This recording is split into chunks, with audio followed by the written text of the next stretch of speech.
Medak parliament స్థానంలో ఎట్టి పరిస్థితుల్లో గెలుపు జెండా ఎగరేయడమే లక్ష్యంగా సీఎం రేవంత్ రెడ్డి పకడ్బందీ ప్రణాళికలను రూపొందించారు. బలమైన ముదిరాజ్ సామాజిక వర్గానికి చెందిన యువనేత నీలం మధును మెదక్ కాంగ్రెస్ ఎంపీ అభ్యర్థిగా ప్రకటించడంలో కీలక పాత్ర పోషించారు. నీలం మధును ఎంపిక చేయడంలో రేవంత్ మార్క్ స్పష్టంగా కనిపించింది. హస్తం పార్టీ పెద్దలు, ఉమ్మడి మెదక్ జిల్లాలోని కాంగ్రెస్ సీనియర్లు, కేడర్ ఇలా అందరి ఆశీస్సులతో నీలం మధు విజయఢంకా మోగించేందుకు సై అంటున్నారు.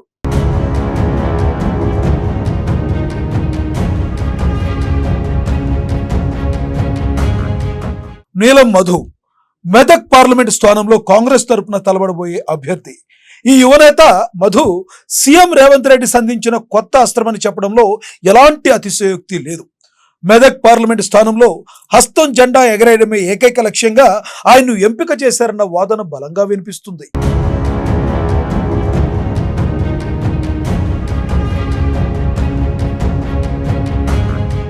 నిజానికి నీలం మధు ఓ యువనేత అయినప్పటికీ ప్రజాభిమానంలో మాత్రం కాకలు తీరిన రాజకీయ యోధుల కంటే ఆయన ముందున్నారు. సేవా కార్యక్రమాలు చేపట్టడం ద్వారా, దాన ధర్మాలు చేయడం ద్వారా, యువతకు ప్రోత్సాహం అందించడం ద్వారా ఇప్పటికే నీలం మధు ఉమ్మడి మెదక్ జిల్లాలోనే బలమైన నాయకుడిగా అవతరించారు. అందుకే సీఎం రేవంత్ రెడ్డి సూచన మేరకు కాంగ్రెస్ హైకమాండ్ నీలం మధును ఏరికోరి మెదక్ కాంగ్రెస్ ఎంపీ అభ్యర్థిగా ప్రకటించింది.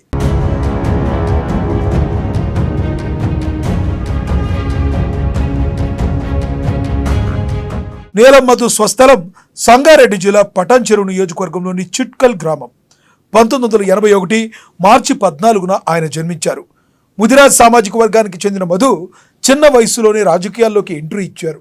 2014లో టీడీపీ తరపున జడ్పీటీసీగా పోటీ చేసి ఓడిపోయారు. ఆ తర్వాత ఆయన టీఆర్ఎస్లో చేరారు. 2014లో చిట్కల్ గ్రామ వార్డు మెంబర్గా పోటీ చేసి ఆయన విజయం సాధించారు. అక్కడే ఆయన రాజకీయ జీవితం మలుపు తిరిగింది. వార్డు సభ్యుడిగా గెలిచిన మధు అదే క్రమంలో గ్రామ ఉప సర్పంచ్గా ఎంపికయ్యారు. ఇలా 2014 నుంచి 19 వరకు చిట్కల్ గ్రామ ఉప సర్పంచ్గా బాధ్యతలు నిర్వర్తించారు. అప్పటి నుంచే సేవా కార్యక్రమాలు చేపట్టడంలో ముందున్నారు నీలం మధు. తనదైన సేవా కార్యక్రమాలతో గ్రామ ప్రజలందరికీ చేరువయ్యారు. ఇలాంటి నాయకుడికి మరింత ఉజ్వల భవిష్యత్తు ఉండాలని చిట్కల్ వాసులు అప్పుడే తీర్మానించుకున్నారు. ఆ క్రమంలో 2019లో గ్రామ సర్పంచ్గా ఘన విజయాన్ని కట్టబెట్టారు ఆ గ్రామ ప్రజలు.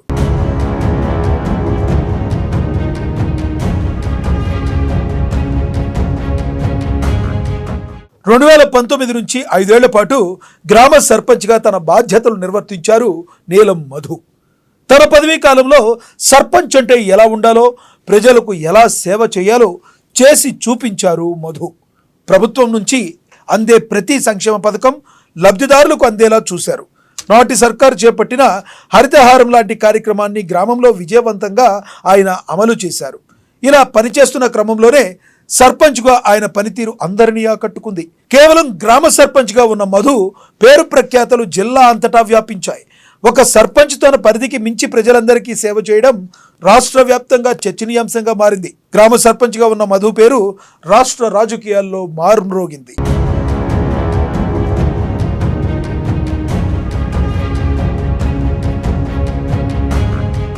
చిట్కల్ గ్రామ సర్పంచ్గా ఉన్న నీలం మధుకు ఒక్కసారిగా ఎంత పాపులారిటీ వచ్చిందంటే 2023 అసెంబ్లీ ఎన్నికలకు ముందు పటాన్చెరు ఎమ్మెల్యే రేసులో ఆయన పేరు బలంగా వినిపించింది. స్థానిక ఎమ్మెల్యే కంటే ఆయనకే జనంలో క్రేజ్ పెరిగింది.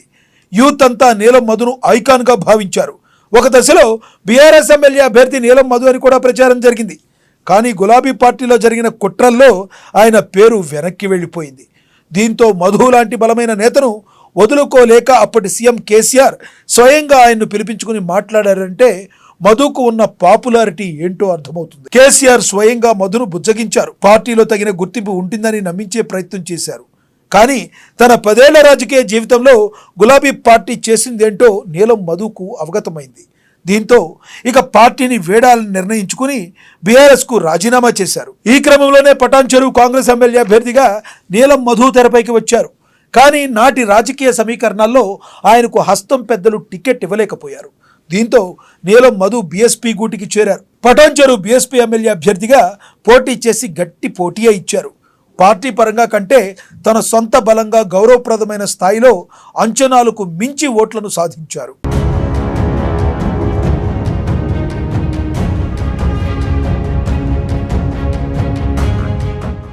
అసెంబ్లీ ఎన్నికల్లో ఓడిపోయినప్పటికీ నీలం మధుకు జనంలో క్రేజ్ ఏమాత్రం తగ్గలేదు. ఆయన సేవా కార్యక్రమాలు కూడా కొనసాగుతూనే ఉన్నాయి. ఈ తరుణంలో రాష్ట్రంలో కాంగ్రెస్ సర్కారు కొలువు తీరింది. ఈలోపే పార్లమెంట్ ఎన్నికల సమయం ఆసన్నమైంది. ఈ తరుణంలో నీలం మధు తిరిగి కాంగ్రెస్లో జాయిన్ అయ్యారు. ప్రజాకర్షణ నేత అయినందున మధుకు టికెట్ ఇవ్వాలని సీఎం రేవంత్ రెడ్డి కూడా హైకమాండ్కు రికమెండ్ చేశారు.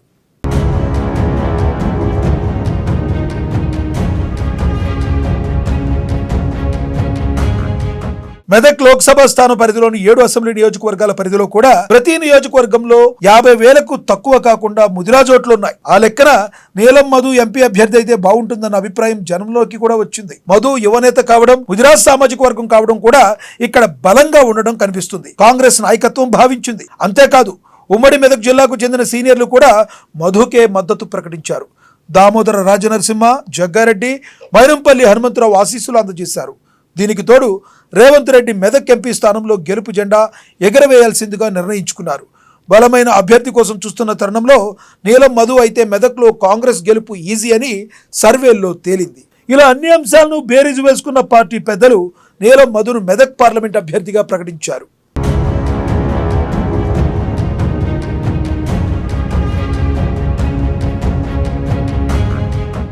నీలం మధు మెదక్ కాంగ్రెస్ ఎంపీ అభ్యర్థి కావడంతో రేవంత్ మార్క్ స్పష్టంగా కనిపించిందని విశ్లేషకులు కూడా స్పష్టం చేస్తున్నారు. మధు కంటే బెటర్ అభ్యర్థి మరొకరు లేరని తేల్చి చెప్తున్నారు.